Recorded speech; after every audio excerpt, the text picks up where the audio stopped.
They thought she was finished, washed up. Another combat operator pushed to the sidelines, teaching because she couldn't fight anymore.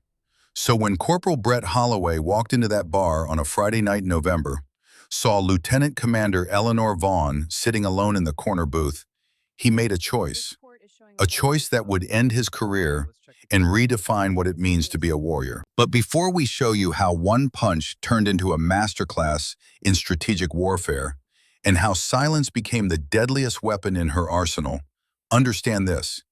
Eleanor Vaughn didn't become a SEAL because the Navy lowered its standards. She became a SEAL because she raised hers. The night smelled like diesel and dust. 30,000 feet below the MH-60 Blackhawk, the Afghan desert stretched black and infinite, broken only by scattered compounds that glowed faint orange in the thermal imaging. Inside the helo, 4 SEALs sat in full combat gear, breathing recycled air that tasted like metal and adrenaline. Lieutenant Commander Eleanor Vaughn checked her HK-416 for the 3rd time. Muscle memory. The rifle sat perfect in her hands. SOPMOD kit, configured exactly how she trained for 6 years. Surefire suppressor threaded tight. PEQ-15 laser mounted on the upper rail. ACOG scope zeroed at 300 meters. 42 pounds of gear strapped to her frame. Body armor, ceramic plates. Drop leg holster carrying her Sig Sauer P226 with 3 magazines. 60 rounds of 9mm. Emergency medical kit. Breaching charges. Radio headset. And somewhere beneath all that tactical equipment, a woman who'd spent 12 years proving she belonged. The pilot's voice crackled through her earpiece. "Ghost, 2 minutes to drop zone." Eleanor keyed her mic once. "Copy." She didn't waste words when none were needed. Beside her, Chief Petty Officer Dalton Reynolds adjusted his night vision mount. 3 years running operations with Eleanor. He'd learned to read her silences better than most people read expressions. When she went quiet like this, completely still, it meant her mind was 3 moves ahead, calculating angles nobody else saw yet. The Black Hawk banked hard left.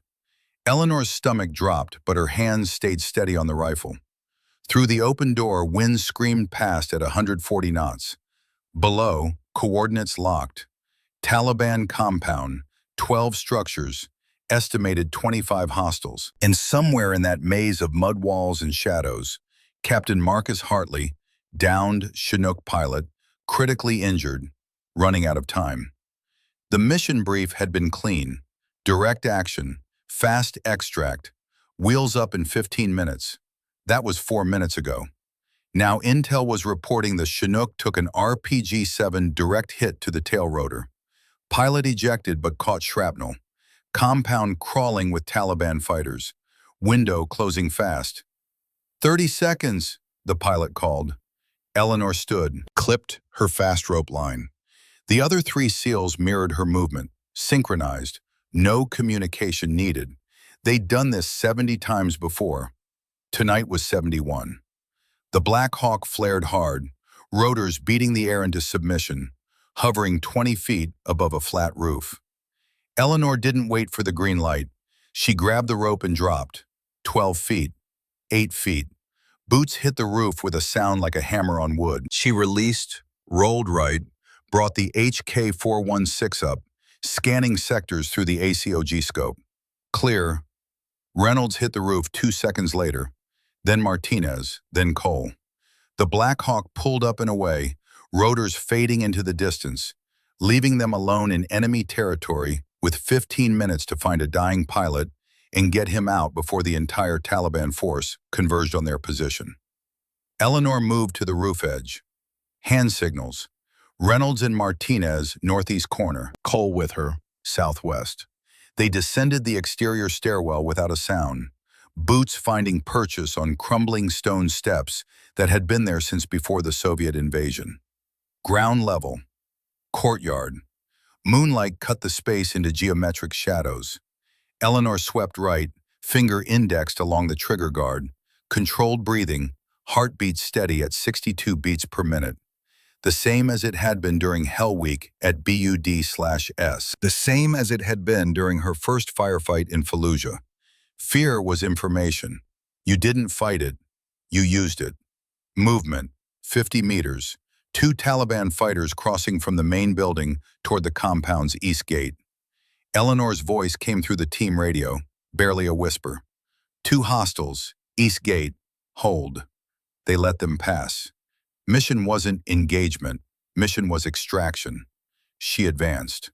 Cole shadowed her 6, spacing perfect, angles covered. They reached the main structure.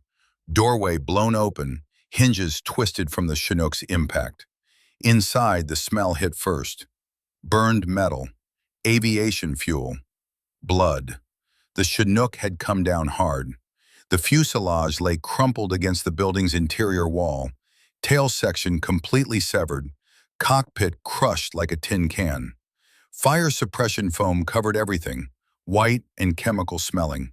And somewhere in that wreckage, Marcus Hartley was dying. Eleanor keyed her mic. Ghost to Reynolds. I have eyes on the bird. Cockpit compromised. Beginning search. Copy, Ghost. We have movement south perimeter. Multiple hostiles converging. You've got maybe 5 minutes. 5 minutes. Eleanor moved faster. She circled the wreckage, scanning through broken metal and shattered instruments. Emergency lighting flickered weakly inside the cockpit.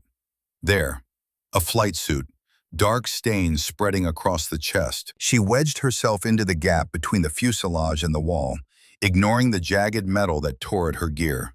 The space was barely 18 inches wide. Her body armor scraped against twisted aluminum. She pushed deeper. Heat radiated from somewhere inside the wreck, metal still cooling from the impact and fire. Captain Marcus Hartley lay pinned beneath the collapsed instrument panel, unconscious, bleeding from multiple lacerations. Eleanor checked for a pulse. Weak. Thread. 50 beats per minute and dropping. She pulled her medical kit, applied a tourniquet to his left leg where bones showed white through torn fabric. Ghost to Reynolds. I have the package. He's critical. Need immediate exfil. Copy. We're coming to you. Eleanor grabbed Hartley under the arms and pulled. He didn't move. The instrument panel had him trapped at the waist. She braced her boots against the fuselage wall and pulled harder. Something in her left shoulder popped. Not broke, just dislocated. The pain came white and electric, shooting down her arm, but she didn't stop pulling. Couldn't stop. Because 5 minutes was now 3 minutes, and the Taliban fighters outside weren't going to wait for her shoulder to feel better. The panel shifted. 6 inches. 12 inches. Enough. She dragged Hartley free, 200 pounds of dead weight in tactical gear. Her shoulder screamed. She ignored it, hooked her hands under his arms and started backing out of the wreckage. That's when the RPG hit. Not the Chinook, the building. 20 meters away. The explosion punched through the wall like a fist through paper, and suddenly the night was full of automatic weapons fire, muzzle flashes strobing the darkness, rounds snapping past close enough to feel the displacement. Eleanor dropped flat, covering Hartley's body with her own. Concrete chunks rained down. Dust filled the air. Her ears rang from the blast, but through the ringing, she heard Reynolds on the radio. Multiple hostiles. We're engaged. Ghost, you need to move now. She moved, grabbed Hartley again, got him up on her shoulders in a fireman's carry. 200 pounds, plus her own gear, plus the weight of a dislocated shoulder and 2 cracked ribs she didn't know about yet. She staggered but didn't fall, started moving toward the doorway. Each step felt like running through concrete. Her vision tunneled. Sweat poured down her face inside the helmet. Outside, gunfire intensified. Green tracer rounds cut the darkness. Taliban AK-47s. Distinctive sound. 7.62 by 39, 600 rounds per minute. Effective range, 300 meters. They were well within range. Eleanor made it to the doorway. 30 meters to the extraction point. Might as well have been 30 miles. Reynolds appeared from the shadows, laying down suppressive fire, controlled 3-round bursts from his HK-416. Martinez and Cole covered the flanks. Eleanor ran. Hartley bounced on her shoulders with each step. Her left arm hung useless, shoulder socket grinding bone on bone, but her legs kept moving. 20 meters, 15, 10. A round caught her plate carrier center mass. The ceramic plate stopped it, but the impact felt like getting hit with a sledgehammer. She stumbled, went down on one knee. Hartley started to slip. Reynolds was there, grabbing Hartley, pulling him off Eleanor's shoulders. Cole laid down cover fire. Martinez called in the exfil bird. They moved together as a unit, fighting and retreating simultaneously, every SEAL covering every other SEAL, the way they'd trained 10,000 times until it became instinct, deeper than thought. The Black Hawk came in low and fast, door gunner opening up with the M134 minigun, 6,000 rounds per minute turning the night into a continuous thunder. Taliban fighters scattered. The helo touched down for exactly 8 seconds, long enough for 4 SEALs and 1 broken pilot to pile into the troop compartment. Then they were up and away, climbing hard, the compound shrinking beneath them until it became just another dark spot in an endless dark landscape. Eleanor sat against the bulkhead, Hartley laid out beside her, medic working on him with focused intensity. Her shoulder throbbed with each heartbeat. Her ribs sent sharp pains through her chest every time she breathed. But Marcus Hartley was breathing too, unconscious, critical, but alive. Reynolds handed her a bottle of water. She took it with her right hand, couldn't lift her left. "Your shoulder," he said, not quite a question. "Functional," Eleanor said, which was her way of saying it hurt like hell, but she'd deal with it later. Reynolds didn't push. He knew better. Instead, he said what they were all thinking. "That was a good pull, Ghost." Eleanor didn't answer, just closed her eyes and listened to the Black Hawk's rotors beating their way back toward friendly territory. The mission brief had promised 15 minutes. They'd done it in 12. Later, much later, after the debriefing and the medical evaluation and the paperwork that turned combat into bureaucracy, the Navy would award her the Bronze Star with Valor device. The citation would mention extraordinary heroism, selfless service, complete disregard for personal safety. Eleanor would accept it in a ceremony she didn't want to attend, shake hands with officers who read from prepared statements, and then put the medal in a box she never opened. Because the medal wasn't why she'd done it. She'd done it because a pilot was dying, and she was the closest operator with the skills to get him out. The math was simple. The mission was clear. Everything else was just noise. What the citation wouldn't mention, what nobody would know except the medic who treated her, was that she'd run 2.1 kilometers through hostile fire with a dislocated shoulder and 2 cracked ribs, and never said a word about it until they were wheels up and safe. Didn't complain, didn't ask for morphine, just sat quiet against that bulkhead and did what she'd been taught to do since she was 8 years old, when her father, Master Sergeant Donovan Vaughn, first told her the truth that would shape her entire life. "Any fool can be loud, Eleanor. It takes a warrior to be silent until the moment counts." Donovan Vaughn had learned that lesson in Desert Storm, learned it in a burning Bradley fighting vehicle outside Kuwait when an Iraqi RPG turned his transport into a coffin, and the only way out was through pain so complete it redefined what pain meant. He'd carried 3 wounded soldiers out of that Bradley, shrapnel embedded in his back, 3rd-degree burns across his shoulders, and never made a sound until all 3 were safe. The shrapnel wounds got infected. Complications set in. 8 months later, Donovan Vaughn died in a VA hospital, surrounded by medals he never mentioned, and a daughter who understood that silence wasn't weakness. It was strength so refined, so absolute, that it didn't need volume to prove itself. Eleanor carried that lesson through Bud/S, through Hell Week when her body wanted to quit and her mind had to take over, through the first time she killed someone in combat and had to process what that meant, through every moment when being loud would have been easier than being right, And 6 years after Kandahar, sitting in a bar in Oceanside, California, that lesson would be tested in a way combat never tested it. Trader's Bar, Oceanside, California, November 17th, 2017, 21:40 hours. The neon sign outside Trader's Bar had been dying for a decade. Half the letters worked. The other half flickered like they were trying to remember their purpose. Inside wasn't much better. Worn floor, scratched tables. A jukebox that hadn't played anything current since the Clinton administration. But the beer was cold and the bartender didn't ask questions, which made it the kind of place off-duty military went when they wanted to be left alone.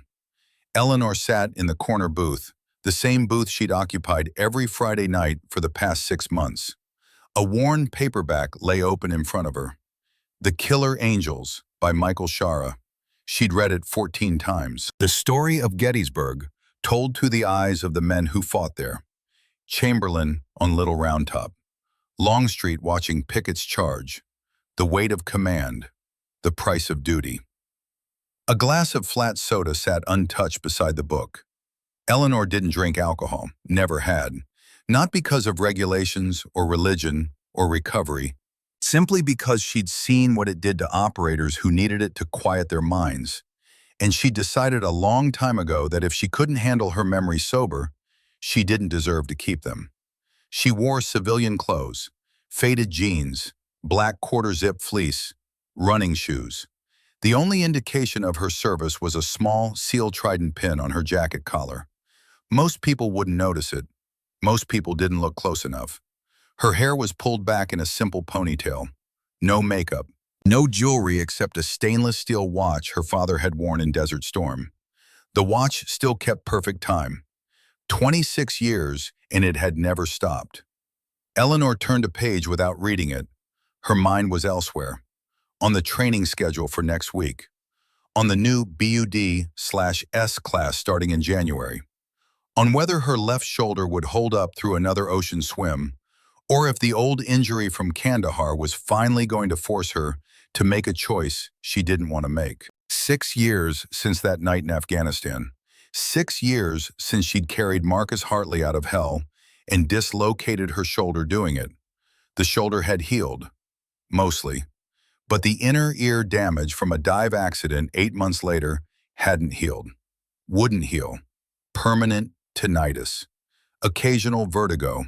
Enough to get her medically disqualified from active combat deployment. The Navy had offered her options: medical retirement with full pension, desk job at Naval Special Warfare Command, teaching position at the training center. She'd chosen teaching, because if she couldn't fight anymore, she could build fighters, could take everything she'd learned in 12 years of combat operations and pour it into the next generation. Make sure they were better than she was. Faster, smarter, more prepared. Her reputation at Camp Pendleton was simple. Ghost.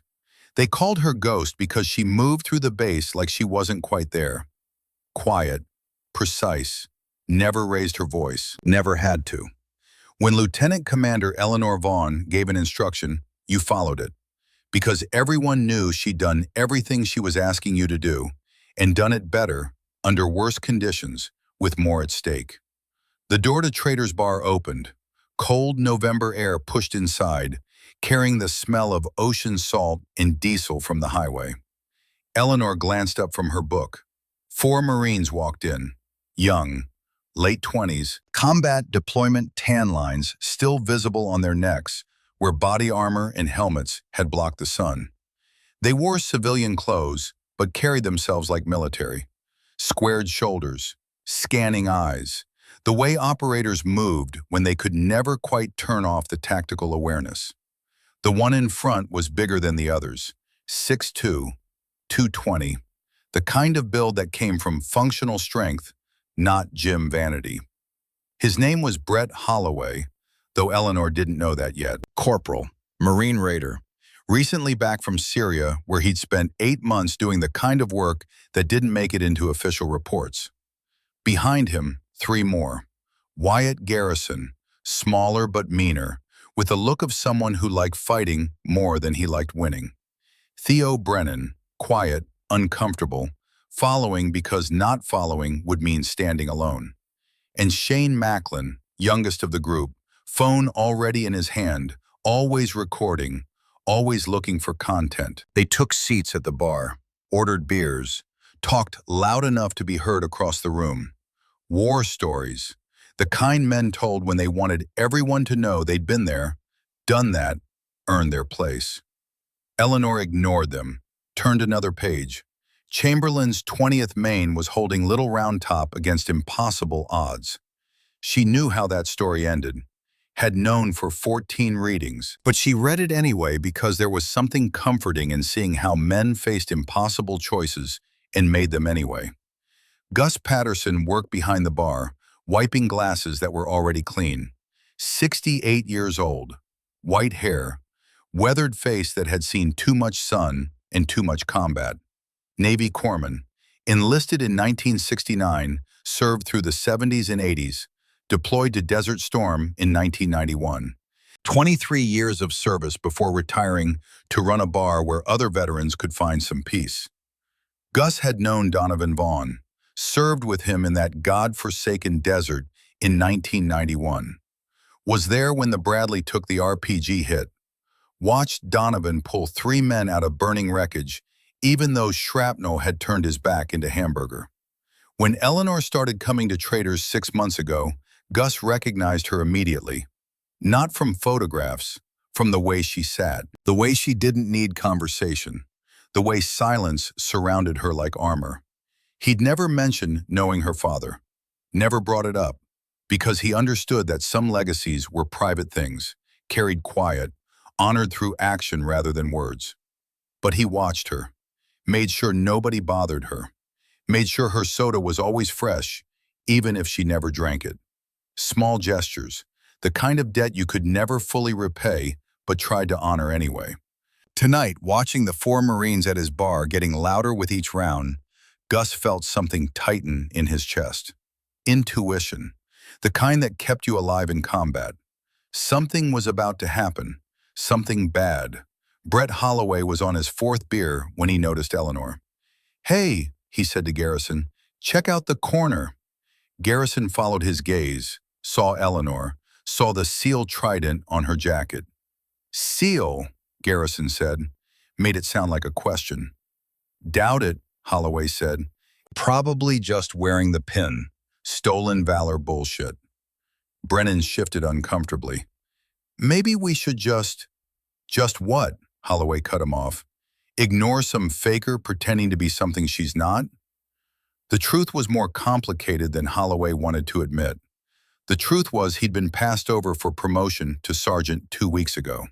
The truth was his commanding officer had told him he lacked judgment in diverse team environments. The truth was Brett Holloway had spent 8 months in Syria, proving he was one of the best raiders in his unit.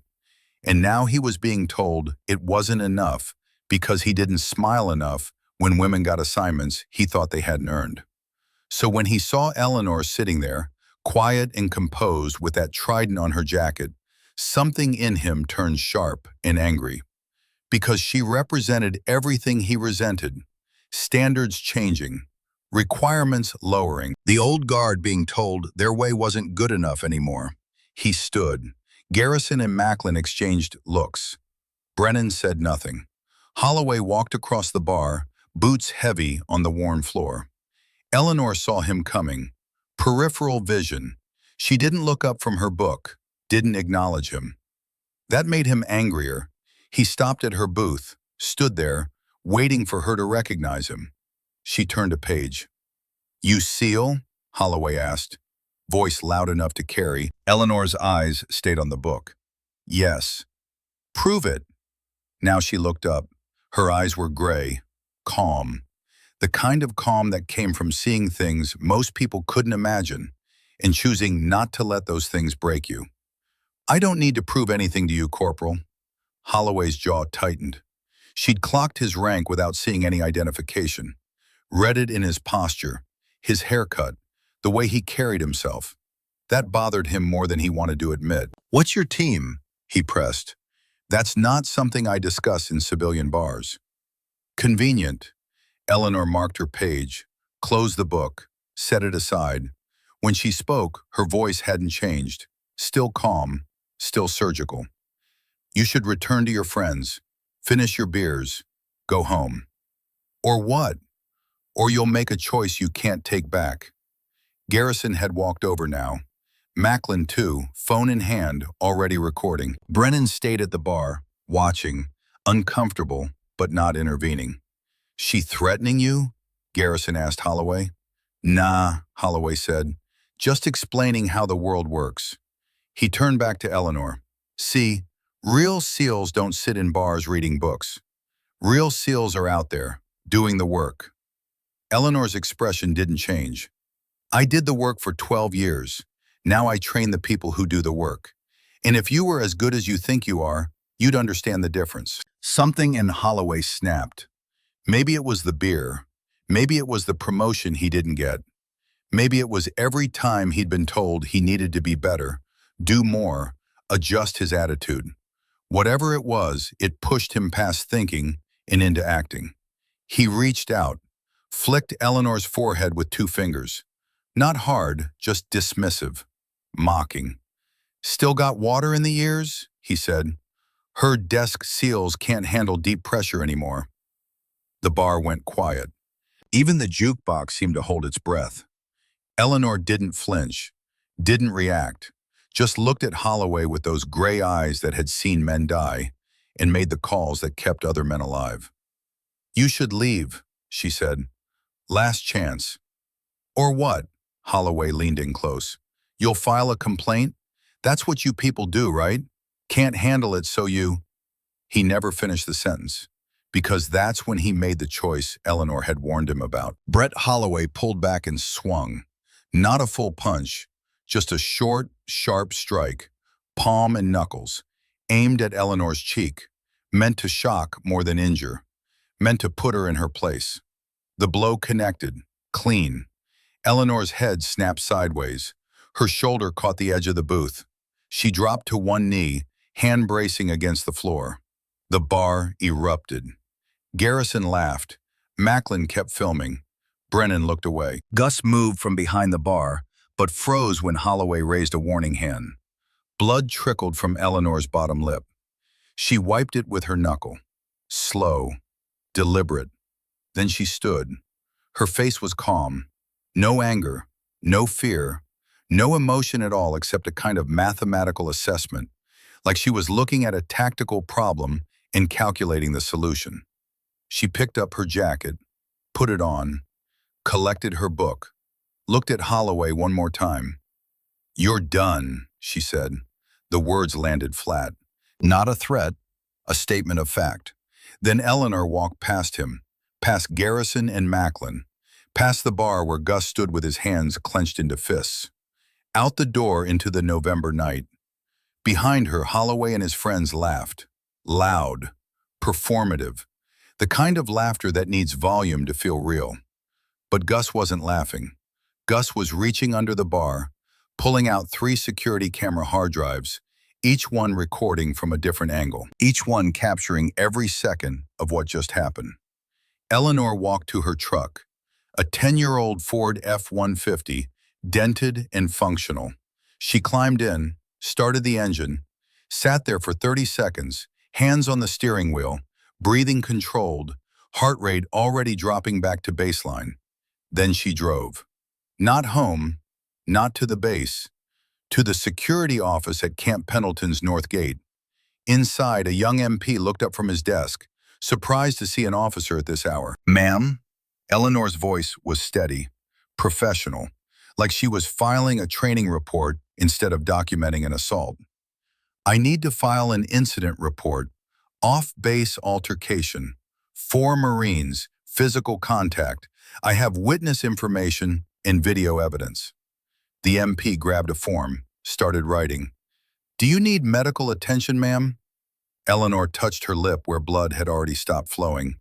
No, just documentation. 20 minutes later, she walked out with a case number and a formal report logged into the system. Nothing dramatic, nothing heated, just a clear, precise record of exactly what happened and exactly who was responsible. She drove home. Small apartment off base, sparse furniture, no decorations except a single photograph on the dresser. Donovan Vaughn in his desert camouflage, standing in front of a Bradley fighting vehicle somewhere in Kuwait, 26 years gone but still present in every choice his daughter made. Eleanor looked at that photograph for a long moment. Then she said something she hadn't said out loud in 6 years. "I hope I'm doing this right, Dad. I hope silence is still the answer." The photograph didn't respond, but Eleanor knew what her father would say if he could. The same thing he'd always said. Any fool can be loud. It takes a warrior to be silent until the moment counts.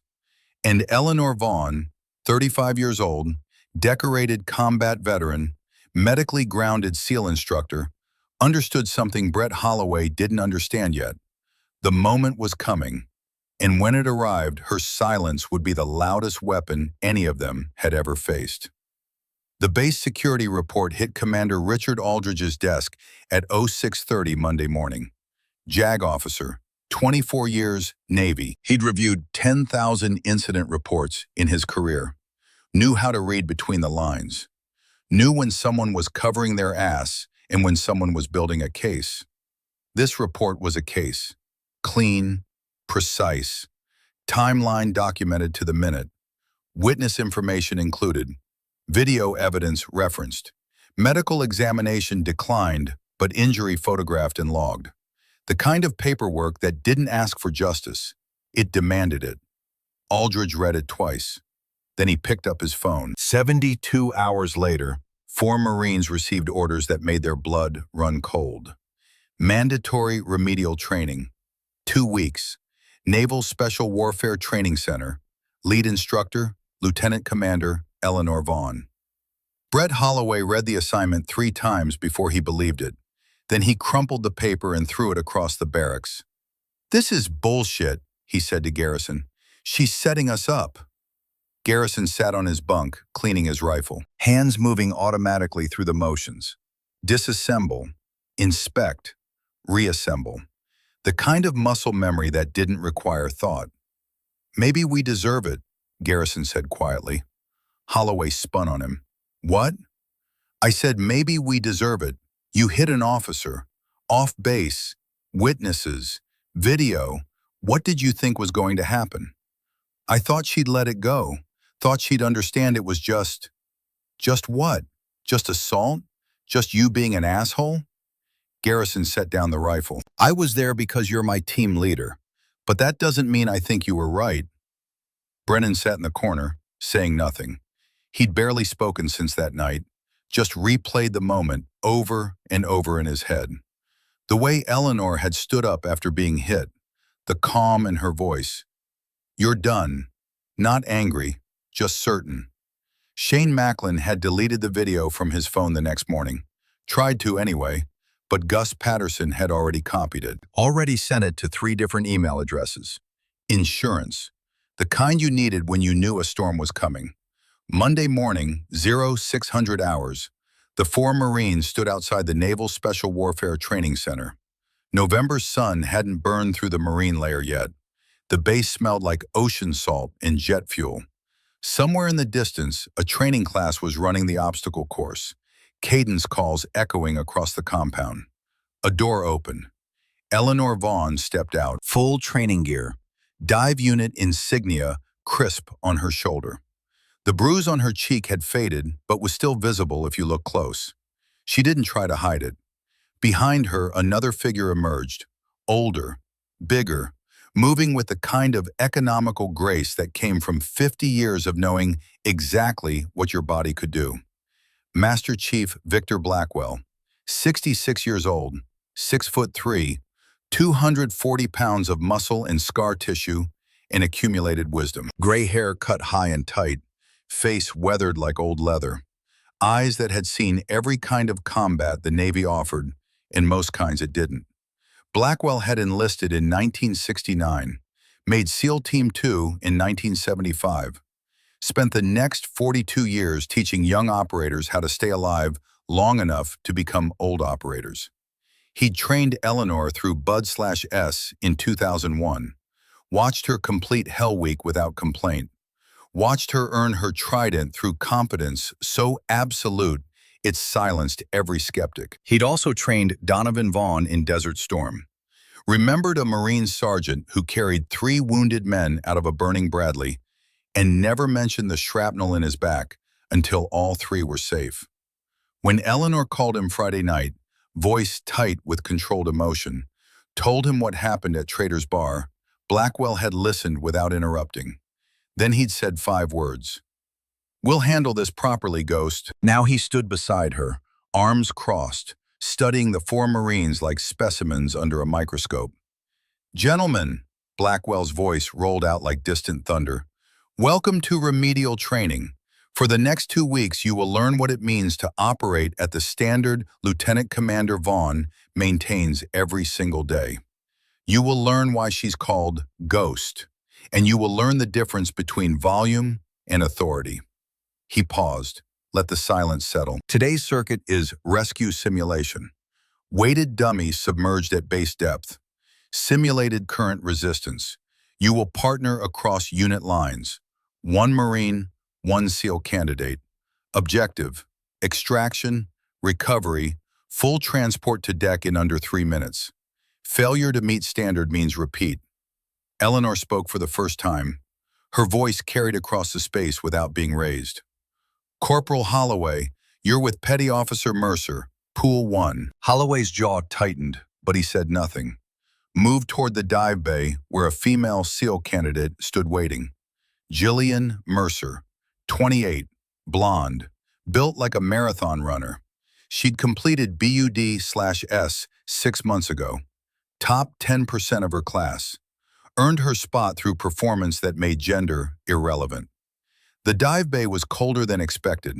Concrete floor, chlorine smell, fluorescent lights reflecting off dark water. The 12-foot dive tank loomed at the far end, black rectangle, still surface, the kind of water that swallowed sound and light and gave back nothing. Holloway pulled on his wetsuit without looking at Mercer. Didn't speak, didn't acknowledge her, just suited up and moved to the pool edge. Eleanor stood at poolside, stopwatch in hand.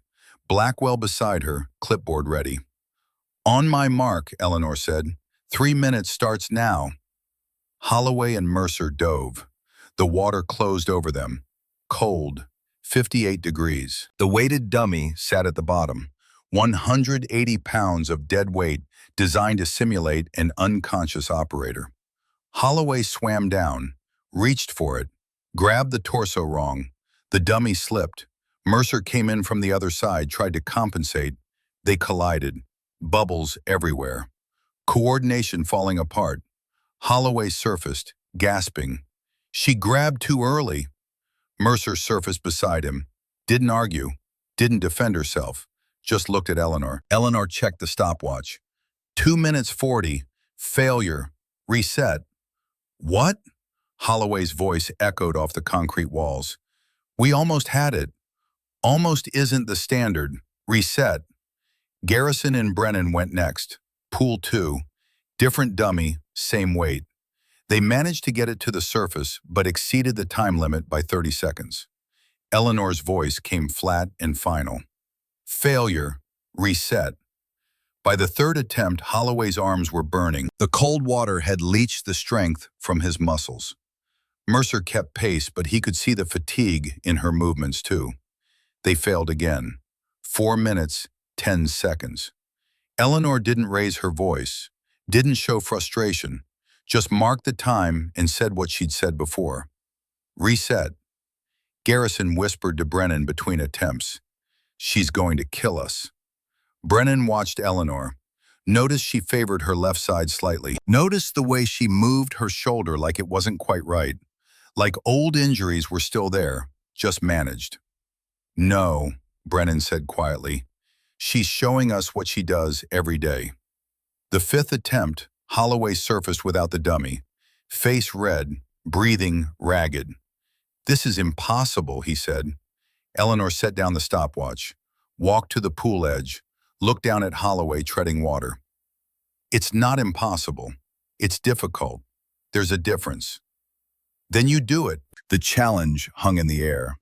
Mercer's eyes went wide. Garrison and Brennan stopped moving. Even Blackwell raised an eyebrow. Eleanor didn't hesitate, stepped to the edge, fully clothed. No wetsuit, no preparation, just boots and training fatigues, and the gear she'd been wearing all morning. She dove. The water took her down, boots dragging, fabric heavy. She kicked hard, pushing through resistance that would have stopped most swimmers. Reached the bottom, found the dummy. Hooked one arm through the torso harness, planted her feet against the tank floor, and drove upward. One leg, two legs. The weight fought her, tried to pull her back down. She kept pushing, used angles, used leverage, used technique that came from 10,000 hours of training that made the impossible merely hard. She broke the surface, one arm locked around the dummy, other arm working to stay afloat, kicked to the edge, got the dummy up on the deck in one smooth motion, pulled herself out after, water streaming from her uniform, hair plastered to her skull. She looked at the stopwatch Blackwell held. 2 minutes 18, he said. Eleanor nodded once. Then she walked past Holloway without a word. Boots squelching, uniform soaked, shoulder aching from the old Kandahar injury that never quite healed right, ribs sending sharp pains through her chest, where Holloway's punch had cracked them worse than the medical exam showed. But she didn't limp, didn't slow, just walked to the equipment rack and started organizing gear for the next exercise, like she hadn't just completed an impossible task while injured and fully clothed. Blackwell addressed the Marines. Commander Vaughn completed Bud/S with a stress fracture in her left foot, completed Hell Week running on broken bone because quitting wasn't in her vocabulary. She's operated in 12 different countries, conducted 47 combat missions, saved 11 lives in direct action, and she did all of it meeting a standard that didn't care about her gender. It cared about her performance. He paused, let them absorb that.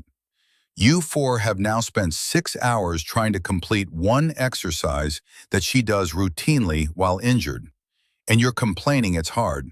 So let me be clear, this isn't punishment, this is education.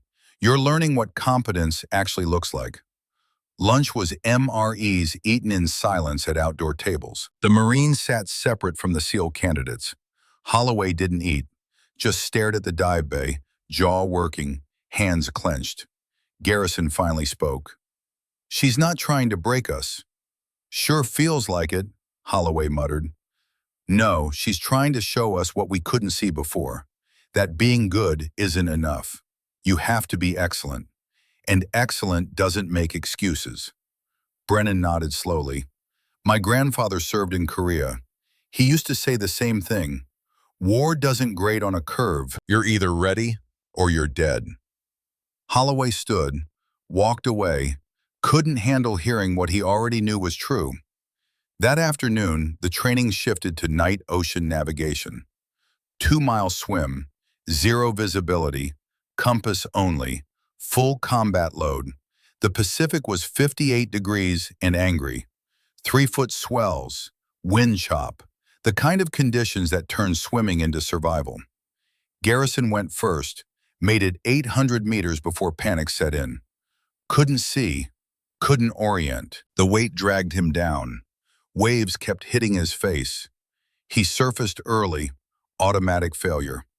Eleanor was there in the safety boat, didn't ridicule him, didn't shame him, just pulled him aboard and wrapped him in a thermal blanket. First time I panicked underwater, she said quietly. I was in Hell Week, day 3.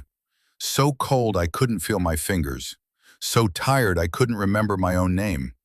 I surfaced and wanted to quit, wanted it so badly I could taste it. Garrison looked at her, really looked at her for the first time since this started. What stopped you? Master Chief Blackwell. He swam up beside me, didn't yell, didn't push, just said 4 words. Fear is information. Use it. She paused. Fear tells you you're at your limit, but limits aren't walls. They're horizons. You can push past them if you choose to. Garrison swallowed hard. I don't know if I can. You can.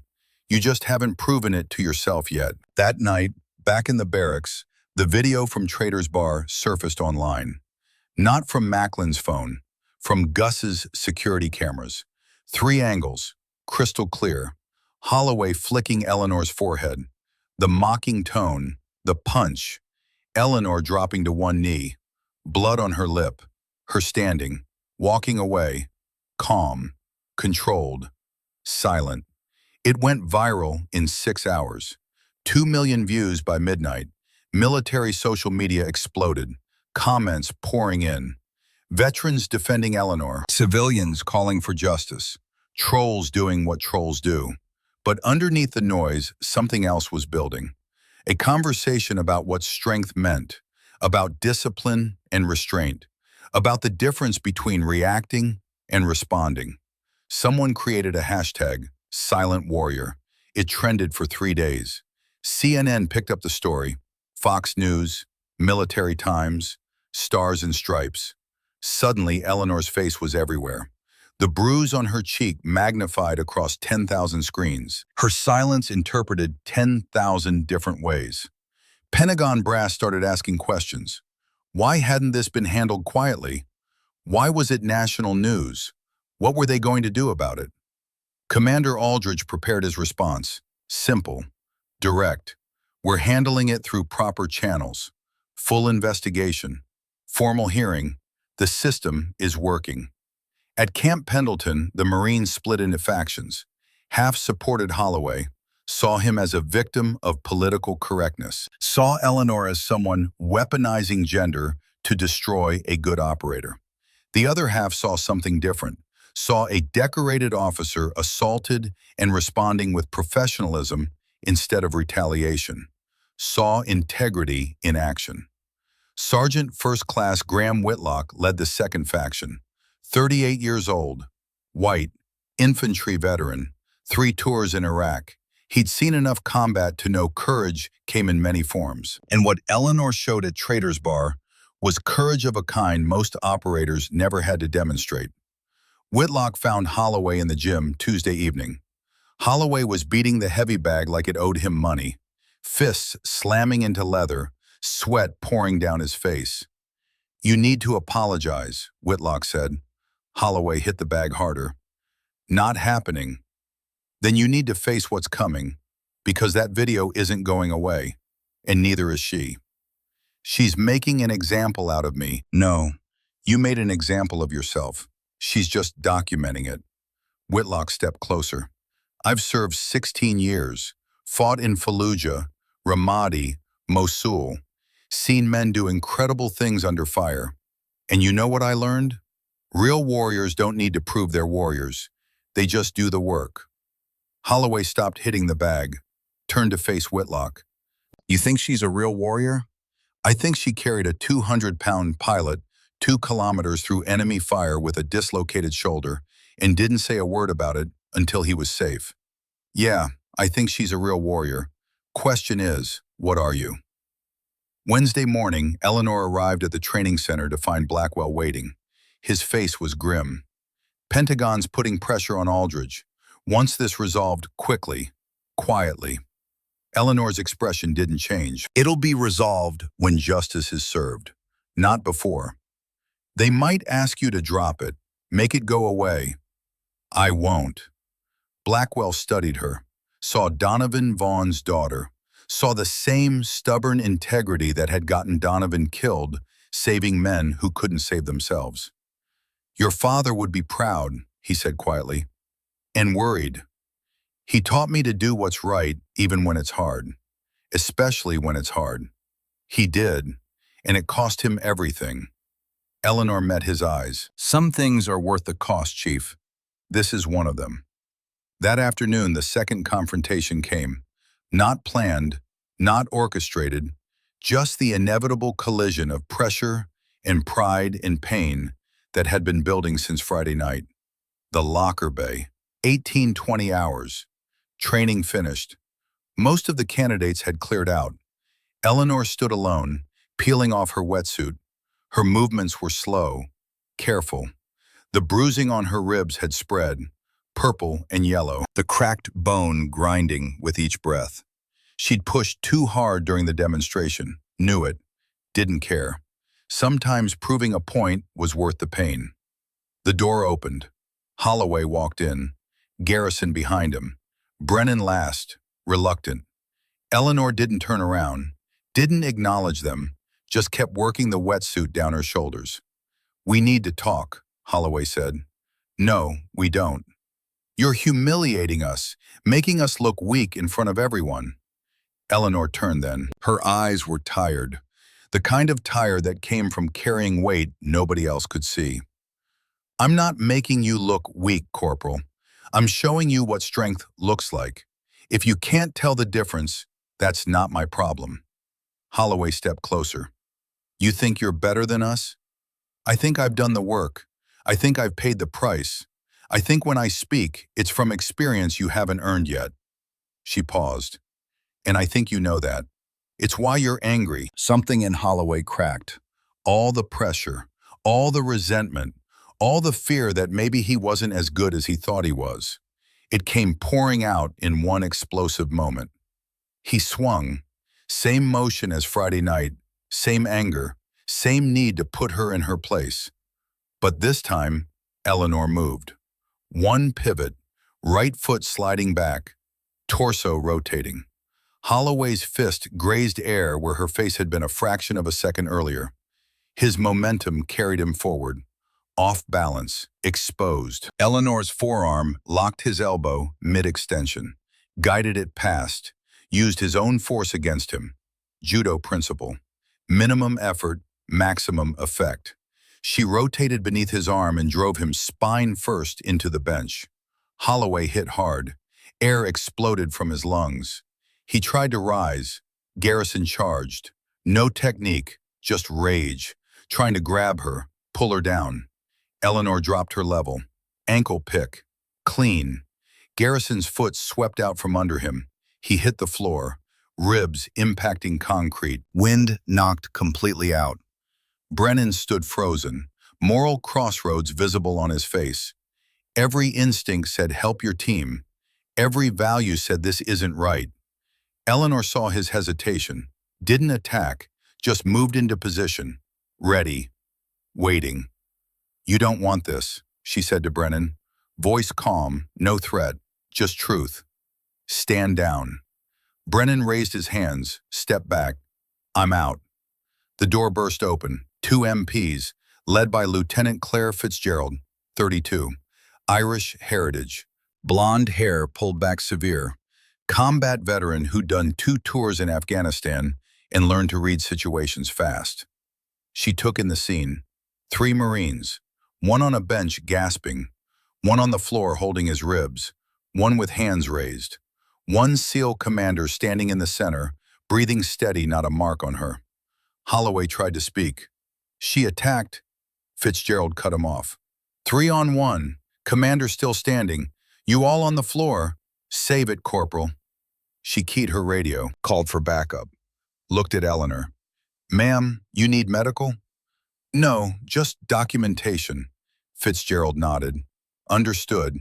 This wasn't about winning a fight. It was about building an ironclad case. As the MPs escorted the 3 Marines out, Brennan looked back, met Eleanor's eyes. Something passed between them. Understanding.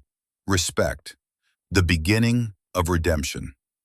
Blackwell arrived 30 seconds later, saw the aftermath, saw Eleanor standing there, wetsuit half off, ribs visible and bruised, not a hint of satisfaction on her face. "Time to finish this," he said. Eleanor nodded. JAG hearing. Full formal. No quiet resolution. No backroom deals. This goes on record. Pentagon won't like it. "I don't care what Pentagon likes. I care what's right." Blackwell smiled. First time in days. "Your father said the exact same thing to a colonel in Desert Storm, right before he pulled those 3 men out of the Bradley." Eleanor looked at him. "How'd that turn out?" "He saved 3 lives and ruined his back. But 26 years later, Those 3 men are still alive, still tell stories about the Marine who wouldn't leave them behind. Legacy isn't about comfort, it's about impact. Eleanor pulled her shirt on, careful around the ribs. Then let's make an impact, Chief. One that lasts. Outside, the video of the second fight was already circulating. Security footage. Locker bay camera, crystal clear. 3 Marines attacking, 1 commander defending. Technical precision, no excessive force, just perfect execution of defensive tactics. The video hit 2 million views by morning. Comments section exploded. Analysis videos broke down every move. Martial arts instructors used it as teaching material. But underneath all the noise, one comment kept appearing, posted by veterans who recognized what they were seeing. That's not anger, that's discipline. And somewhere in Oceanside, in a bar with a dying neon sign, Gus Patterson watched the video on his phone and smiled. Because he knew what was coming next. Knew it the way you know a storm is coming when the air pressure drops and the birds go quiet. Justice. Real justice. The kind that didn't just punish the guilty, it changed the system that allowed the guilt to happen in the first place. And Eleanor Vaughn, silent warrior, wounded veteran, daughter of a man who taught her that some fights are worth the cost, was about to show the entire military what justice looked like when it was executed with precision instead of rage. The formal JAG hearing was scheduled for Thursday, 0900 hours, Conference Room 6 at Camp Pendleton. Commander Richard Aldridge spent Wednesday night reviewing evidence that kept getting stronger the more he looked at it. 3 camera angles from Trader's Bar, security footage from the locker bay, medical documentation, digital evidence pulled from Holloway's phone showing group chat messages that made prosecution almost too easy. But what struck Aldridge most wasn't the evidence. It was Eleanor's restraint. 2 separate attacks, 2 opportunities to inflict serious damage. She'd chosen not to. Chosen instead to disable without destroying. To document without dramatizing. To build a case instead of seeking revenge. In 24 years as a JAG officer, he'd seen hundreds of assault cases. Most followed a pattern. Victim either overreacted or underreported. Either escalated the violence or tried to pretend it didn't happen. Eleanor had done neither. She'd treated it like a tactical problem. Identified the objective, gathered intelligence, executed a strategy. Now she was waiting for the system to prove whether it deserved her faith in it. Thursday morning arrived cold and clear. November's sun burned through the marine layer early, turning the base into sharp shadows in bright concrete. Inside Conference Room 6, the air smelled like floor polish in tension.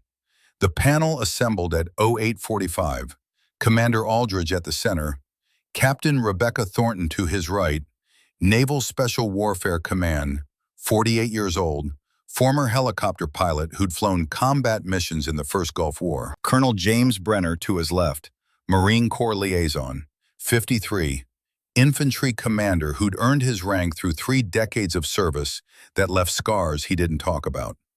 Court reporter in the corner, digital recorder running, everything documented, everything preserved. At 0855, the defendants entered. Brett Holloway in dress uniform, ribbons aligned perfect, face set in controlled neutrality. Wyatt Garrison beside him, nervous energy barely contained. Theo Brennan last, walking like a man headed to his own execution. Their legal representation sat behind them. Captain David Morrison, Marine Corps JAG, 39, who'd taken this case because someone had to, but wasn't happy about what the evidence showed. At 0900 exactly, Eleanor walked in, full dress uniform, Navy Cross ribbon among others, seal trident polished, hair pulled back regulation tight. The bruise on her cheek had faded to a pale yellow-green, but was still visible if you knew to look. She carried no notes, no files, just walked to the witness area and stood at ease, hands behind her back, eyes forward. Master Chief Victor Blackwell entered behind her, also in dress uniform. 42 years of ribbons across his chest, silver hair catching the fluorescent light. He took a seat in the gallery, face unreadable, presence undeniable. Aldridge called the hearing to order. His voice carried the weight of formal proceedings that would become permanent record. This hearing addresses allegations of assault against Lieutenant Commander Eleanor Vaughn by Corporal Brett Holloway, Corporal Wyatt Garrison, and Corporal Theo Brennan. Two separate incidents, November 17th and November 22nd, 2017. We will hear evidence, witness testimony, and statements from all parties. This is a formal proceeding. Everything said here is under oath and subject to military justice. He looked at each defendant in turn. Corporal Holloway, you are charged with assault of a superior officer. How do you plead? Holloway stood. Not guilty, sir. It was a misunderstanding that escalated. Corporal Garrison, same charge. Your plea? Garrison stood, hesitated. His attorney whispered something. Garrison's jaw tightened. Not guilty, sir. Corporal Brennan? Brennan stood slowly. His voice came quiet but clear. Guilty, sir. The room went silent. Morrison, his attorney, looked shocked. Holloway spun to stare at Brennan. Garrison's face went pale. Aldridge recovered first. You're pleading guilty to assault of a superior officer? Yes, sir. I was there. I was part of it. I didn't stop it. That makes me guilty. Morrison stood. Sir, I request a moment to consult with my client. Denied. Corporal Brennan has entered his plea. We'll proceed. Aldridge made a note. Let's begin with evidence. The first video played. Trader's Bar. 3 angles synchronized. The audio was clear enough to hear every word. Holloway's mocking tone. Eleanor's calm responses. The forehead flick. Her warning. Then the punch. The impact audible even through bar noise. Eleanor going down, standing up, walking away. Captain Thornton leaned forward, watching Eleanor's face on the screen. The absolute control. No anger, no fear, just assessment. The second video played. Locker Bay security footage. Less audio but crystal clear visuals. Holloway swinging, Eleanor pivoting, the technical precision of her defense. Garrison charging, the ankle sweep, Brennan's hesitation, his hands going up, stepping back. When the videos finished, Aldridge addressed the room. Before we proceed to testimony, I want to establish something. These videos show 2 separate incidents. In the first, Lieutenant Commander Vaughn was struck without provocation and chose not to defend herself. In the second, she was attacked by 3 men and defended herself with minimal force necessary to neutralize the threat. Defense counsel, do you dispute the accuracy of these recordings? Morrison stood. No, sir, but context matters. My clients believe Commander Vaughn was using her position to unfairly target them after the first incident. Unfairly target them how? By assigning them to her training program. By putting them through exercises designed to humiliate them. Blackwell made a sound, not quite a laugh, not quite a scoff, just a recognition of how profoundly Morrison didn't understand what he was talking about. Aldridge ignored it. We'll explore that through testimony. Prosecution, call your first witness. The prosecution was being handled by Commander Patricia Vance, 41, JAG officer who'd spent 15 years building cases that rarely lost. She stood. Prosecution calls Augustus Patterson. Gus walked in wearing a suit that looked like it had last seen use at a funeral 20 years ago. But he stood straight, walked steady, took the oath with a hand that didn't shake. Vance began gently. Mr. Patterson, please state your occupation. I own Trader's Bar in Oceanside, been running it for 12 years. And before that? Navy Corpsman, 23 years. Enlisted 1969, served through Desert Storm in 91. You were present the night of November 17th when the first incident occurred? I was working, saw the whole thing. Please describe what you witnessed. Gus looked at Eleanor, then at Holloway, then back to Vance. 4 Marines came in around 9:30, already drinking, got louder with each round. Started noticing Commander Vaughn in the corner, making comments. I kept an eye on them because I've seen that energy before. Men looking for a reason to prove something. What happened next? The big one, Corporal Holloway, walked over to her table, started questioning whether she was really a SEAL. Got aggressive. Commander Vaughn stayed calm, told him to leave. Multiple times. He didn't listen. Did you intervene? Gus paused. This was the part that mattered. No, sir, I did not. Why not? Because I knew Commander Vaughn, knew her father, Master Sergeant Donovan Vaughn, Marine Corps, Desert Storm. His voice roughened. Donovan saved my life in February 1991. Iraqi ambush outside Kuwait. Bradley fighting vehicle took an RPG hit. Fuel tank ruptured. Fire everywhere. Donovan pulled 3 of us out. Got shrapnel in his back doing it. Didn't say a word about it until we were all safe. The room had gone completely quiet. Gus continued. Complications from those wounds killed him 8 months later. So when his daughter walked into my bar 6 months ago, I recognized her. Not from photos. From the way she carried herself. Same quiet strength. Same refusal to make noise when silence served better. And that night, when you saw Corporal Holloway strike her, I knew she was building something. Knew she needed documentation, not rescue. So I made sure my security cameras caught every angle. Made sure the audio was clear. Made sure when she was ready to use it, the evidence would be ironclad. Vance nodded. Thank you, Mr. Patterson. Your witness. Morrison stood for cross-examination. Mr. Patterson, you admit you have a personal connection to the defendant?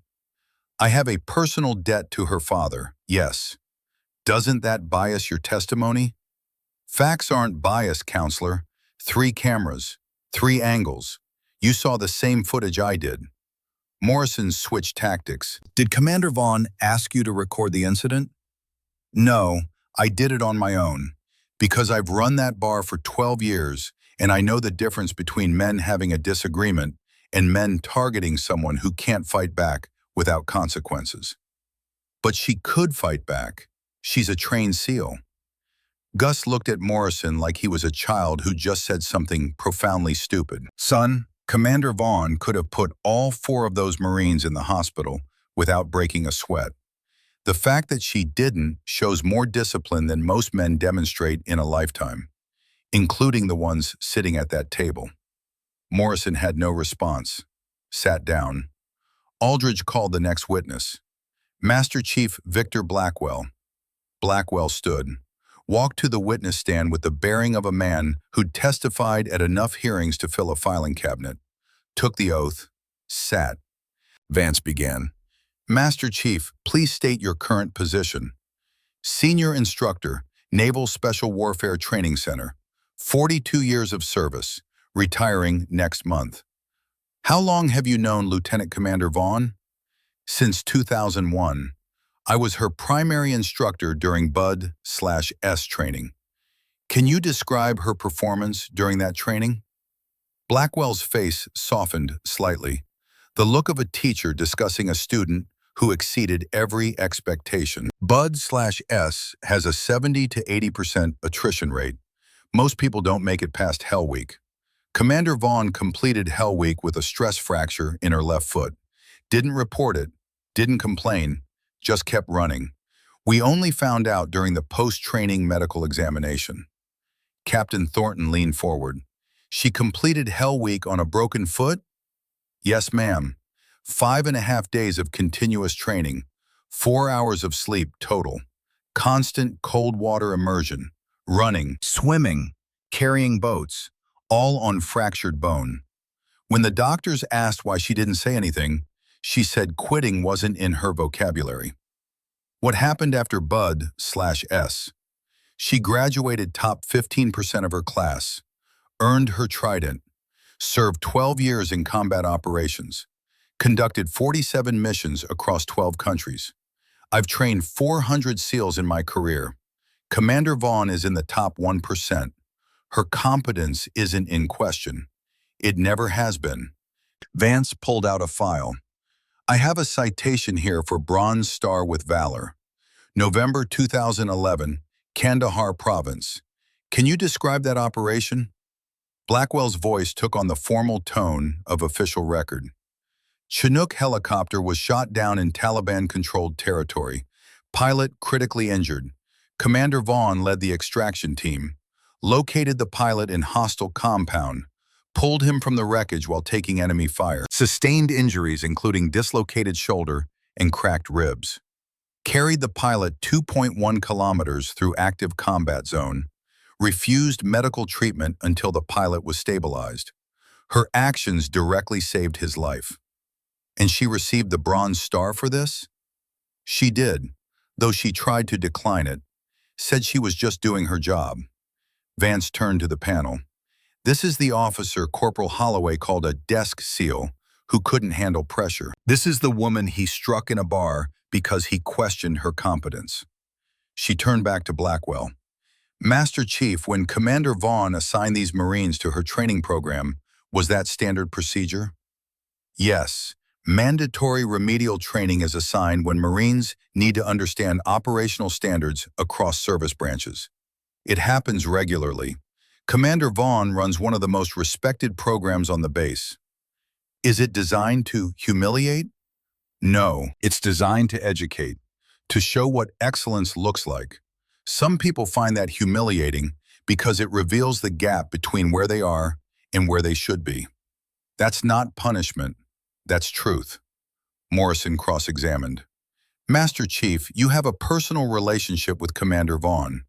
Doesn't that compromise your objectivity? I have a professional relationship built over 16 years. I've also trained Corporal Holloway, Corporal Garrison, dozens of Marines who came through cross-training. I'm objective about all of them. And your assessment of Corporal Holloway? Blackwell didn't hesitate. Talented, capable, undermined by pride and inability to accept authority from someone he doesn't think deserves it. That last part will get him killed in combat, if it doesn't end his career first. Morrison pressed. You're suggesting Corporal Holloway has a problem with female authority? I'm stating that Corporal Holloway attacked a superior officer twice. Both times that officer was female. Both times he initiated contact. Both times he was wrong. I'll let you draw your own conclusions about what that suggests. Morrison sat down. The next witness was Petty Officer Jillian Mercer, 28, blonde, athletic build. She took the stand with visible nervousness, but spoke clearly. Vance asked her to describe the training exercises. Standard combat dive procedures, underwater rescue, equipment failure protocols, night navigation, everything we do regularly in SEAL training. Corporal Holloway struggled with teamwork, blamed me when exercises failed. Commander Vaughn corrected him, professionally, never raised her voice, never singled him out beyond what the failures required. Did she treat him differently than other trainees? No, she held everyone to the same standard, which is what made Corporal Holloway angry. He expected special treatment because he's a Marine Raider. He didn't get it. Did you witness the demonstration where Commander Vaughn completed the exercise alone? Yes. Corporal Holloway said it was impossible. Commander Vaughn dove fully clothed and completed it in 2 minutes, 18 seconds. It was the most technically perfect rescue I've ever seen. And I've been training for 3 years. Morrison had no questions.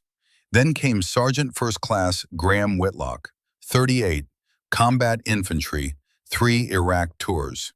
He testified about the split in the Marine barracks, about confronting Holloway, about the culture that allowed men to think striking an officer was acceptable if that officer was female. I've served 16 years, Whitlock said, fought in Fallujah, Ramadi, Mosul, seen men do extraordinary things, and I'm telling you what Commander Vaughn showed after that first assault required more courage than most combat actions. She chose the harder path, the one that exposes you to ridicule and doubt, the one that requires faith in a system that doesn't always protect the people who need it most. He looked directly at Holloway. You embarrass the uniform, not her. And if you can't see that, you don't deserve to wear it. The room absorbed that. Then Aldridge called the witness everyone had been waiting for. Corporal Theo Brennan. Brennan stood, walked to the witness stand, took the oath, sat. His hands shook slightly, but his voice was steady. Vance began. Corporal Brennan, you pleaded guilty to assault. Can you explain what happened? Brennan took a breath. I was there both nights. At the bar, I didn't stop Corporal Holloway when I should have. In the locker bay, I was part of the confrontation even though I didn't throw a punch. I'm guilty because I enabled it. I followed when I should have led. Why did you follow? Because standing alone is harder than following the group. Because I was afraid of what it would cost to be the only one saying this was wrong. He paused. But Commander Vaughn showed me what real courage looks like. It's not about being loud or aggressive. It's about doing what's right, even when everyone else is doing what's easy.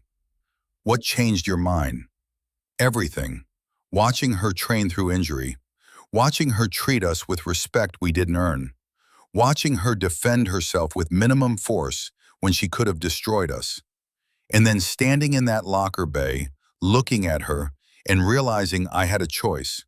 I could be part of the problem or part of the solution. Vance pulled out printed transcripts. I have group chat messages from Corporal Holloway's phone. Messages planning the second confrontation. You were included in that chat. Did you know what was going to happen? Brennan's voice dropped. Yes, I knew. And I went anyway. That's why I'm guilty. Why are you testifying now? Because Commander Vaughn gave me a chance to be better. After I backed down, after I showed I didn't want that fight, she didn't press charges against me. She saw something in me I didn't see in myself. I owe her the truth. And I owe the system the chance to work the way it's supposed to. He looked at Eleanor. I'm sorry, ma'am, for all of it. Eleanor's expression didn't change, but she gave him a single nod. Acknowledgement. Not forgiveness yet, but recognition that he'd taken the first step. Morrison cross-examined. Corporal Brennan, isn't it possible you're testifying this way to get a lighter sentence? I'm testifying this way because it's true. Whatever sentence I get, I've earned it. But I won't add lying to my list of failures. Morrison had nothing else. Brennan was dismissed. Finally, Aldridge called Eleanor. She stood, walked to the witness stand. Same calm she'd shown for 6 days. Same control. She took the oath and sat, hands folded in her lap, eyes forward. Vance approached. Commander Vaughn, thank you for your patience. I know this hasn't been easy. It's been necessary. Can you walk us through your decision-making the night of November 17th? Eleanor spoke clearly, precisely, like she was delivering a mission debrief. I was at Trader's Bar, off-duty, reading. Corporal Holloway approached my table, began questioning my qualifications, made derogatory comments about female SEALs. I recognized the situation was escalating. I gave him multiple opportunities to disengage. He refused. When he struck me, I made a tactical decision. What decision? To document rather than retaliate. Corporal Holloway was counting on me to react emotionally, to fight back, to prove his assumption that female operators lack discipline. I chose to prove the opposite. I chose to show that discipline means controlling your response, even when violence would be easier. Why not defend yourself? Because defending myself would have ended the incident, but changed nothing. It would have been my word against his. It would have been dismissed as a bar fight. Instead, I documented it, filed a formal report, built a case that couldn't be dismissed or minimized. Because this isn't about me. It's about every female operator who comes after me. Everyone who faces the same skepticism, the same assumption that we don't belong, the same violence when we refuse to quit. The room was absolutely silent. Vance continued. And the second incident? In the locker bay? Corporal Holloway attacked me again, this time with Corporal Garrison. I defended myself using minimum necessary force to neutralize the threat. I could have caused serious injury. I chose not to. Because the goal wasn't revenge, it was correction. Correction? Yes, showing them that competence isn't about gender. It's about skill, discipline, and the willingness to do what's right even when it costs you everything. Aldridge leaned forward. Commander, you're a decorated combat veteran. You've operated in some of the most dangerous environments on Earth. How does this compare? Eleanor considered the question. In combat, the enemy is clear. The objectives are defined. You know what you're fighting for. This was harder, because I was fighting a system that doesn't always protect the people it should. Fighting assumptions that are harder to kill than enemy combatants. Fighting the quiet voice that says, maybe it's not worth it. Maybe you should just let it go. Why didn't you let it go? Because my father taught me something. Master Sergeant Donovan Vaughn, Marine Corps. He said, honor isn't in the fight you win, it's in the fight you choose. I chose this fight, not for me, for everyone who comes after. She paused, looked at Holloway. Her voice didn't change, but the words landed heavy. And because Corporal Holloway needed to learn that silence isn't weakness, it's strategy. That restraint isn't surrender, it's the highest form of strength. That real warriors don't need to prove they can fight. They only fight when it changes everything. Morrison stood for cross-examination. Commander Vaughn, isn't it true you could have avoided both incidents by simply leaving the bar earlier? By not assigning these Marines to your training program? Eleanor looked at him. I could have avoided it by not existing, by not wearing the uniform, by not serving my country, by accepting that some spaces aren't meant for women and staying out of them. Is that what you're suggesting, counselor? Morrison backtracked. I'm suggesting you had choices. I did, and I chose to hold my ground, to do my job, to live my life. The choice to commit assault belonged entirely to Corporal Holloway. Don't transfer his responsibility to me. Morrison tried another angle. You've admitted you completed that dive demonstration while injured. Weren't you showing off? No, I was demonstrating the standard. Corporal Holloway said the exercise was impossible. I proved it wasn't. If showing competence is showing off, then every training instructor in the military is guilty. But you were injured, from his punch. Weren't you trying to make him look bad? Eleanor's eyes went cold. Corporal Holloway made himself look bad when he struck a superior officer in a bar. I was simply teaching the class I was assigned to teach. The fact that my broken rib made it harder doesn't change the standard. It never does. Morrison had nothing left, sat down. Aldridge gave Holloway and Garrison the opportunity to testify. Holloway declined. Garrison declined. Their attorney advised them that Eleanor's testimony had been too devastating to counter. Then came closing statements. Vance stood, addressed the panel with the weight of everything that had been revealed. This case is simple. 3 Marines assaulted a superior officer. Twice. The evidence is overwhelming. Video documentation, witness testimony, digital records, the defendant's own messages planning the second attack. But this case is also about something bigger.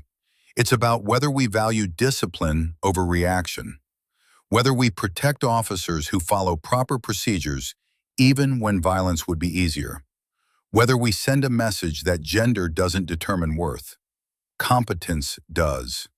She gestured to Eleanor. Commander Vaughn served this country for 12 years, risked her life 47 times, saved 11 people in direct combat, earned a Bronze Star for extraordinary heroism, and when she was attacked, she chose to trust the system, to believe that justice would be served if she followed the rules. Today we prove whether that faith was justified. Morrison stood for the defense. His statement was brief. My clients made mistakes, but they're good Marines who served their country honorably. Corporal Holloway has 8 years of distinguished service. This incident doesn't define them. I asked the panel to consider their entire record, not just their worst moment. Aldridge called for a 30-minute recess. The panel would deliberate. Eleanor stepped outside. Blackwell joined her. They stood in the hallway, not speaking, just existing in the space before verdict. Finally, Eleanor said, "What happens if they let him walk?" Blackwell was quiet for a moment. "Then we keep fighting. File appeals. Go to military press. Make enough noise that someone higher up has to listen." "But I don't think that's going to happen." "Why not?" "Because you built a perfect case, and because the panel knows the world is watching. They can't afford to get this wrong." 28 minutes later, they were called back. Aldridge's face was unreadable. He waited for everyone to settle, then he spoke. "After reviewing all evidence and testimony, this panel has reached a verdict. Corporal Brett Holloway, you are found guilty of assault of a superior officer. 2 counts. Your sentence is as follows: reduction in rank to private, 90 days restriction to base, removal from Marine Raider program, bad conduct discharge proceedings initiated. You will be separated from service with loss of benefits pending final review." Holloway's face went white. His attorney put a hand on his shoulder. "Corporal Wyatt Garrison, you are found guilty of assault of a superior officer. 1 count. Your sentence is reduction in rank, 60 days restriction, permanent mark on service record, mandatory counseling program. You will not be discharged, but this will follow you for the remainder of your career." Garrison closed his eyes, nodded once. "Corporal Theo Brennan, in light of your guilty plea and cooperation, this panel shows leniency. You are sentenced to formal reprimand, 60 days probation, mandatory ethics training. You will remain eligible for promotion, but this incident will be noted in your record. Additionally, you are transferred to Commander Vaughn's training program for 6 months. If you complete that program satisfactorily, the reprimand may be reduced." Brennan stood. "Thank you, sir. I won't waste the chance." Aldridge continued. "This hearing addressed more than one incident. It addressed culture. It addressed accountability. It addressed what we value as warriors. The evidence showed that Lieutenant Commander Eleanor Vaughn acted with extraordinary professionalism in circumstances that would have justified immediate physical response. Instead, she chose to trust the system, to document properly, to seek justice through proper channels." He looked at Eleanor. "Commander, your restraint and discipline set a standard this panel hopes every officer will emulate. Your case will become part of mandatory training across all service branches. Effective immediately, we are implementing the Vaughn Protocol, a new framework for documenting and responding to harassment and assault in military contexts. Your actions today changed policy." Eleanor stood. "Thank you, sir. Permission to speak?" "Granted.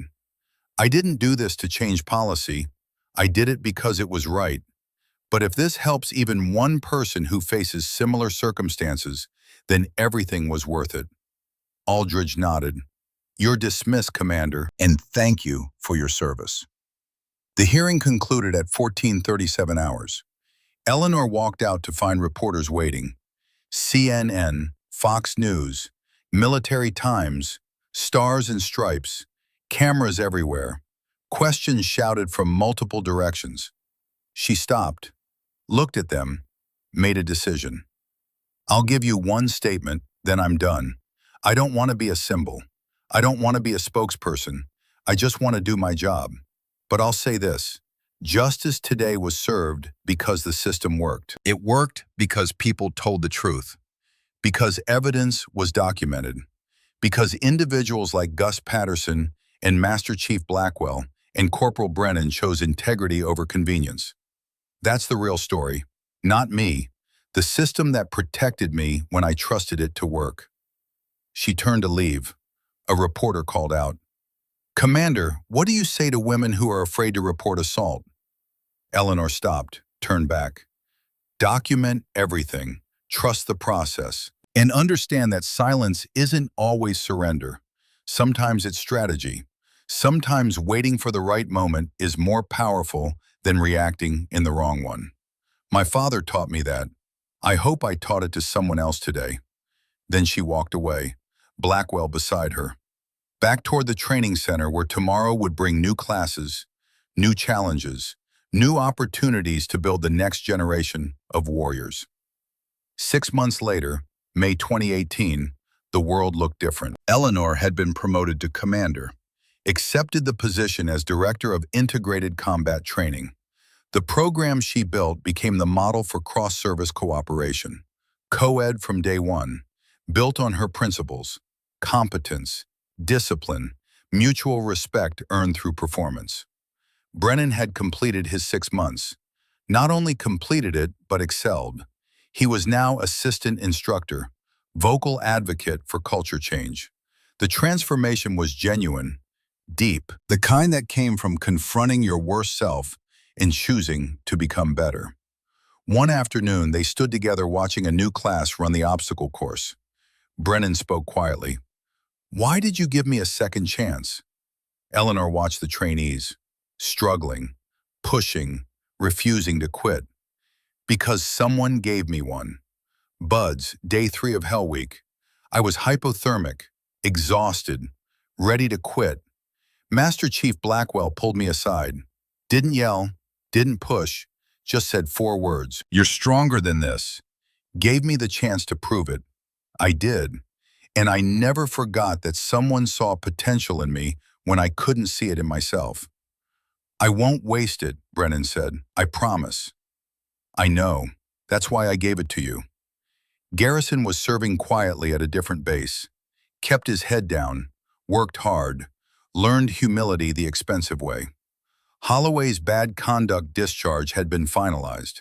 Last anyone heard, he was working private security. Eleanor felt no triumph about that, just sadness, wasted potential. A talented operator who let pride destroy everything. The Vaughn Protocol was now standard across all military branches. Mandatory training, proper documentation procedures, clear escalation paths. It wouldn't solve everything, but it gave people tools, gave them a framework, gave them a path forward when violence seemed like the only option. Eleanor's story had been featured on 60 Minutes. The interview was watched by 4 million people. She'd agreed to do it only because Blackwell asked, told her it mattered, that seeing her speak about discipline and restraint and choosing the harder path would resonate with people who needed to hear it. After the interview aired, she received thousands of letters, from female service members who'd faced similar situations, from male officers who'd never understood the pressure, from civilians who said watching her testimony changed how they thought about strength. She read every single one, responded to none. Because the work wasn't in the recognition, it was in the daily grind of training, of building, of ensuring the next generation was better prepared than she had been. On a Friday night in May, 6 months to the day after the first assault, Eleanor sat in the same booth at Trader's Bar. Same book, same flat soda. Gus brought her a fresh glass without being asked. Set it down with a napkin folded into a precise triangle. "Your father used to fold napkins like that," Gus said, "in the mess hall, before missions. Little ritual. He said it reminded him there was order even in chaos." Eleanor smiled. First real smile in months. "I didn't know that. Lots you didn't know about him. He was quiet about the good stuff, loud about protecting his people." "Sounds familiar." Gus nodded, returned to the bar, left her alone with her book and her soda and her memories. The door opened. A young woman walked in. Corporal Ainsley McKenna, 22, strawberry blonde, Irish heritage. Marine who'd requested transfer to Raider training after watching Eleanor's 60 Minutes interview. She approached the booth nervously. "Ma'am, Commander Vaughn?" Eleanor looked up, marked her page. "Yes?" "I'm sorry to interrupt. I just wanted to say thank you. I saw your story. It's why I requested Raider training. I want to earn what you earned, prove what you proved." Eleanor studied her, saw herself at 22, full of determination and doubt in equal measure. "Then you better be ready to prove it, every single day." "I am, ma'am. I swear it." "Good. Report to my office Monday. 0600. We'll see if actions match words. McKenna's face lit up. Yes, ma'am. Thank you, ma'am. She left, energy practically radiating off her. Eleanor watched her go, saw the future in that exit. The next generation, ready to build on foundations that had been laid in blood and silence and strategic patience. The door opened again. Eleanor expected another trainee, another question, another request. But it was Blackwell, 66 years old, retirement ceremony 3 weeks ago. 42 years of service concluded with honors and speeches and a respect so deep it felt like gravity. He crossed to her booth, sat down without asking. Gus brought him a coffee without being asked. They sat in comfortable silence for a long moment. Finally, Blackwell spoke. Your father used to sit in this exact spot. Gus told me, after Desert Storm, before the complications, before everything went wrong, he'd come here, read, stay quiet, watch the world move around him. Blackwell sipped his coffee. I asked him once why he did it. He said sometimes you need to remember what normal looks like, what you're fighting to protect. Eleanor closed her book. Do you think he'd be proud of what I did? Blackwell looked at her with eyes that had seen 50 years of warriors come and go. Eleanor, your father pulled 3 men out of a burning Bradley, got shrapnel in his back, died 8 months later from complications. He gave everything to do what was right. You did the same thing. Different battlefield, same principle. He'd be standing at attention right now. I just wanted to make sure no one else has to stay silent. You didn't just speak, you changed the conversation. The Vaughn Protocol will save lives, will protect operators who need protection, will hold people accountable who thought they were untouchable. That's legacy. That's impact. That's what Donovan died for. The chance for the next generation to be better than the last. Eleanor felt something shift in her chest. Not quite peace, not yet, but the beginning of understanding that maybe the cost had been worth it. Maybe the silence had been strategic in ways she couldn't see yet. Maybe the fight she chose had changed everything it needed to change. Thank you, Chief, for everything. Don't thank me. Just promise you'll keep building, keep training, keep showing them what excellence looks like. Every day. Blackwell stood, finished his coffee, looked down at her with something like fatherly pride. Your father taught you silence. I taught you when to roar. You taught us all that sometimes the roar comes from the system, not the individual. That's wisdom, Eleanor. That's the kind of lesson that echoes for generations. He walked away, left her alone again. But not quite alone, because in that booth, with that book, with that flat soda and folded napkin, Eleanor Vaughn understood something fundamental. She wasn't finished. The fight wasn't over. There would be more Holloways, more men who thought striking a woman proved strength, more systems that needed to be fixed, more protocols that needed to be written. But she wasn't alone in the fight anymore. Brennan was trained. McKenna was coming.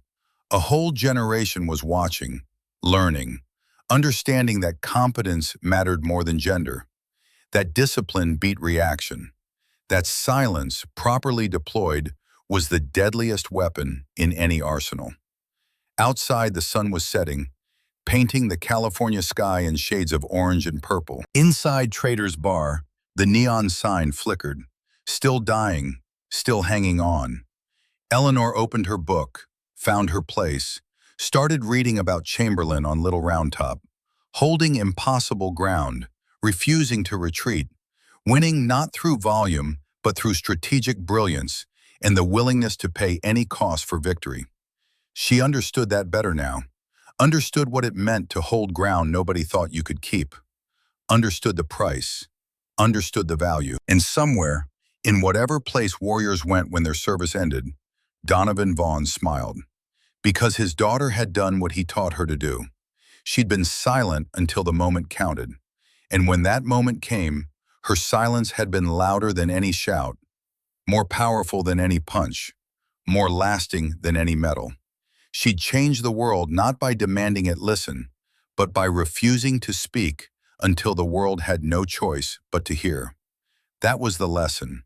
That was the legacy. That was the victory. And Eleanor Vaughn, commander, Naval Special Warfare, decorated veteran, silent warrior, knew that every fight she'd choose from here forward would carry that same principle. Be silent, be strategic, be certain. And when the moment comes, be unstoppable.